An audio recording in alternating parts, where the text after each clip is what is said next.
এনআরসির কাজ জোর করে করছে, জোর করে বাঙালিদের কাগজপত্র থাকা সত্ত্বেও তাদেরকে বেনাগরিক করা হচ্ছে।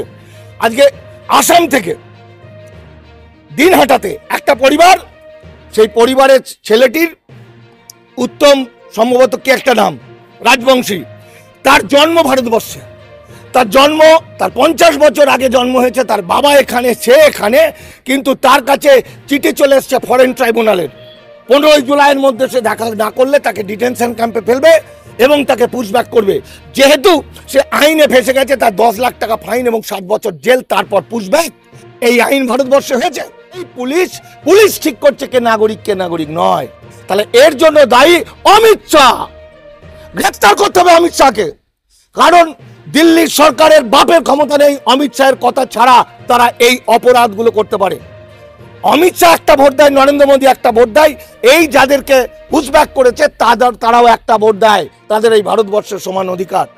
আজকে সামিরুল, আমার বন্ধু সামিরুলের সঙ্গে সারা রাত ধরে সামিরুল ঘুমোয় না, সারা দিন আমাদের এটাই কাজ হচ্ছে, অসংখ্য মানুষকে বাংলাদেশে পাঠিয়ে দিচ্ছে, নৃশংসভাবে অত্যাচার করছে। তার না আছে জামা, না আছে প্যান্ট, না আছে পয়সা।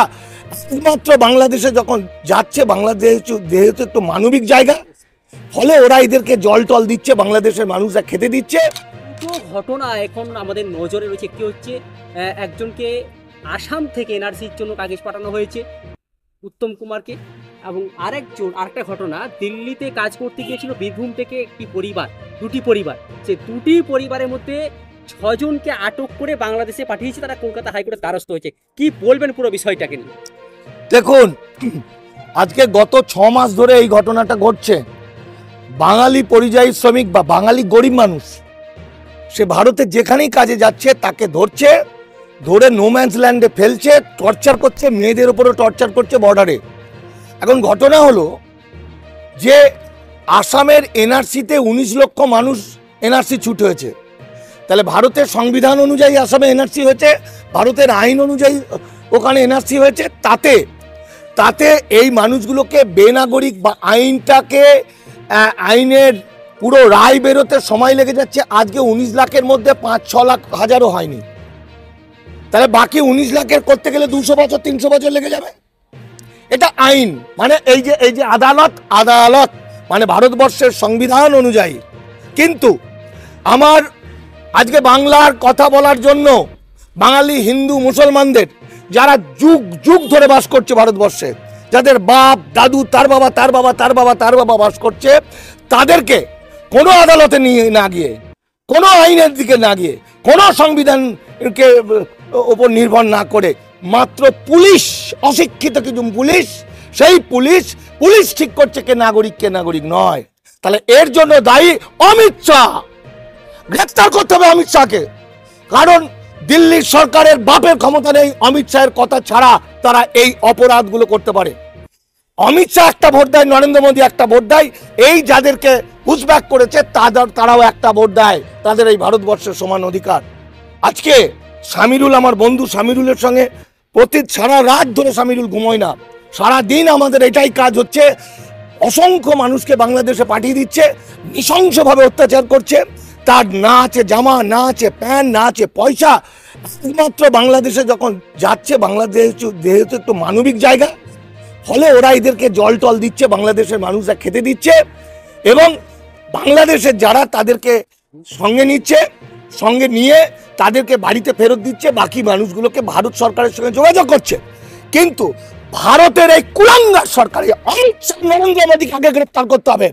ওর দিয়েছে, অধিকার দিয়েছে যে ভারতবর্ষের মানুষকে বেনাগরিক করে একটা পুলিশের উপর নির্ভর করবে কে আর নাগরিকত্ব থাকবে কি থাকবে না। একটা কথা হচ্ছে, অমিত শাহ বলছে কান খুলেছিল এখন স্বরাষ্ট্রমন্ত্রী, 2013 সালে পুশব্যাক আইন উঠে গেছে ভারতবর্ষ থেকে। ভারতবর্ষের কোনো মানুষকে পুশব্যাক করা যায় না। সেই জায়গায় এসছে ডিপোর্টেশন, অর্থাৎ মামলা হবে, মোকদ্দমা হবে, তারপরে রায় বেরোবে। রায় বেরোনোর পর যদি প্রমাণ হয় সে বাংলাদেশের মানুষ, তাহলে বাংলাদেশ সরকারের কাছে হ্যান্ড ওভার করবে। এটাই আইন। আইনের বাইরে আজকে অমিত শাহ, নরেন্দ্র মোদী বা বিজেপি সরকার যেভাবে বাঙালি জাতিকে ধ্বংস করছে, এবং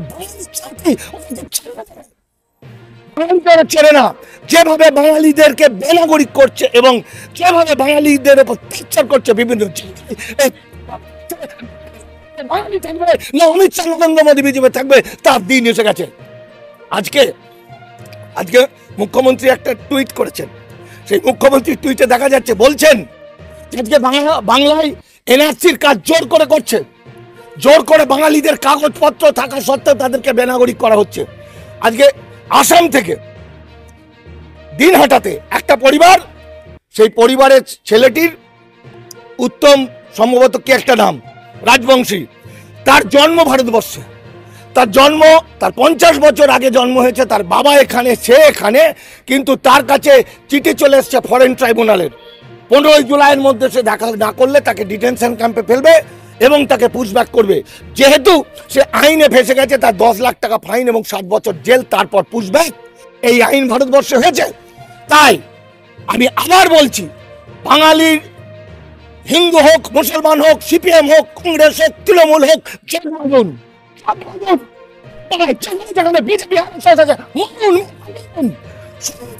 থেকে এই কুলাঙ্গার, এই নরখাদকের দল আমার বাঙালি জাতিকে আজকে ধ্বংস করে দেবে, আজকে সারা ভারতবর্ষে বাঙালি জাতিকে ধ্বংস করে দেবে।